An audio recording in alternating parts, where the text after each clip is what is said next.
Back with Frankie Corrado. Frankie, with free agency opening up in just a couple of days, let's focus on some premium players who are available. Arguably, the biggest name out there in terms of unrestricted free agents is Steven Stamkos. The question is, what's it going to cost to get him, and who can afford to pay it?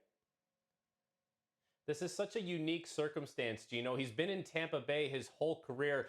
He left money on the table to stay there. So now where does he go from here? I would like to see him stay in Tampa Bay, but if that were going to happen, it probably would have happened already. And it's hard to find an exact comparable when it comes to Steven Stamkos' contract. Maybe you take a look at Anze Kopitar's most recent contract, but Steven Stamkos had more points. He had 80 points this season.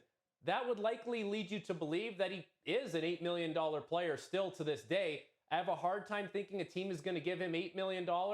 I thought it maybe starts at 6.5, but given the production that Steven Stamkos has had, I wouldn't be surprised if it is $7 million right around the Anze Kopitar contract. So where does he go? Well, the Detroit Red Wings made it a priority to move some money around yesterday by trading Jake Walman. Does it make sense to have a little reunion with his former general manager, Steve Yzerman, in Detroit? I guess we'll see on July 1st. Good tie-in there, Frankie. All right, staying in the state of Florida, great timing for Sam Reinhart. He scored a career-high 57 goals this season, had the cup-winning goal. Now he's a pending unrestricted free agent. We know he's in for a big pay raise on the $6.5 million he made last season. So what's the new price, and who can pay it? Gino, I have to think it's around $10 million.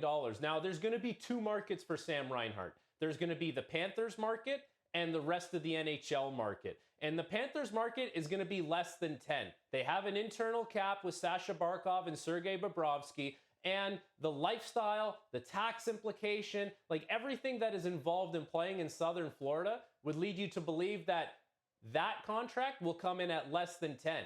When you open things up to the rest of the NHL, who really wants to go out and get Sam Reinhart, a scoring winger who has great defensive numbers? I wouldn't be surprised if it went higher than 10, maybe 10.5. But the teams that can afford that type of player, that are maybe in the mix of winning, that seems to dwindle as you take a look around the NHL. It's going to be a select few. At the end of the day, I believe he stays in Florida, takes a little less than market value, and continues the winning tradition that the Florida Panthers have started to create. Nice timing for a career year. All right, let's end with a player that was traded at the deadline who's now looking for a new contract. Jake Guentzel has become a 30-plus goal scorer over the last few years. How do you expect the bidding to go for Guentzel, and who do you see as possibly coming out on top of it? It's got to start with a 9, Gino. I'm just not sure how high into the 9s it does go. Jake Guentzel's been a phenomenal goal scorer in his NHL career. More importantly, he's been a great playoff goal scorer throughout his NHL career. So it's going to start with a 9, maybe between 9 and 9.5. And the team I'm looking at for that is the Vancouver Canucks. They desperately need some scoring help on the wing, especially when it comes to someone who can play with Elias Pettersson. And Jake Guentzel has a lot of familiarity there within the management group, the coaching staff, and the Vancouver Canucks have moved some money around. They just traded Ilya Mikheyev. Sam Lafferty was going to be a pending UFA. He's now out of town. They made some tiny business in signing Dakota Joshua for $3.2 million. So now they have some money left over to get that scoring winger. Jake Guentzel can help this team, especially come playoffs time, where that team really wants to capture what they had this season in the playoffs.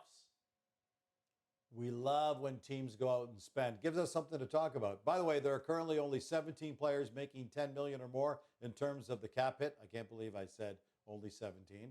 How many more will be added to that list of the offseason? We'll find out come the open of free agency on Monday.